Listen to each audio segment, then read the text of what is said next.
മാങ്ങാച്ചാറാണ് നമ്മൾ തയ്യാറാക്കുന്നത്. നമുക്ക് തൃശ്ശൂർ വട്ടമാങ്ങ എന്നാണ് കേട്ടോ ഈ മാങ്ങേനെ പറയാം.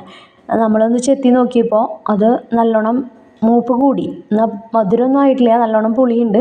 അപ്പോൾ അതുകൊണ്ട് ഒന്നേ എടുത്തിട്ടുള്ളൂ. ഒരു മാങ്ങ എടുത്ത് നല്ലോണം കഴുകി അതിൻ്റെ നല്ലോണം വെള്ളം തുടച്ചതിന് ശേഷം ഇച്ചിരി വലിയ പീസസ് ആയിട്ട് നമ്മൾ നുറുക്കി അതൊരു കുപ്പിയിലേക്ക് ഇട്ടിട്ട്, ചില്ല് കുപ്പിയിലേക്കാണ്, അതിലേക്ക് 2 ടീസ്പൂൺ ഉപ്പ് ചേർത്തു, 2 ടേബിൾ സ്പൂൺ മുളക് പൊടി ചേർത്തു, 1.5 ടേബിൾ സ്പൂൺ കടുകും 1/4 ടേബിൾ സ്പൂൺ ഉലുവയും കൂടി വെറുതെ എണ്ണയൊന്നും ഇല്ലാണ്ട് വറുത്ത് കടുകൊന്ന് പൊട്ടി തുടങ്ങുമ്പോൾ അത് ഓഫ് ചെയ്തിട്ടു. അതിനുശേഷം നമ്മൾ 8 അല്ലി വലിയ വെളുത്തുള്ളി എടുത്ത് നല്ലോണം തൊലി കളഞ്ഞ് നല്ലോണം കഴുകി വെള്ളം നല്ലോണം തുടച്ചതിന് ശേഷം അതും ചേർത്തു.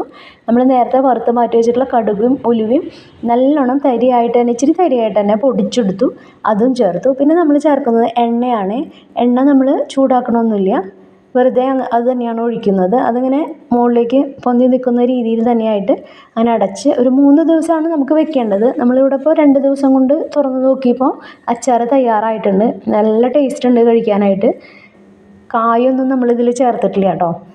അങ്ങനെ ഒരു സ്പെഷ്യൽ അച്ചാറാണ് നമ്മൾ തയ്യാറാക്കിയത്. എല്ലാവർക്കും ഇഷ്ടപ്പെടും.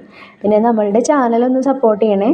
എല്ലാവർക്കും വീഡിയോസ് ഇഷ്ടപ്പെടുന്നുണ്ടെങ്കിൽ. Thank U.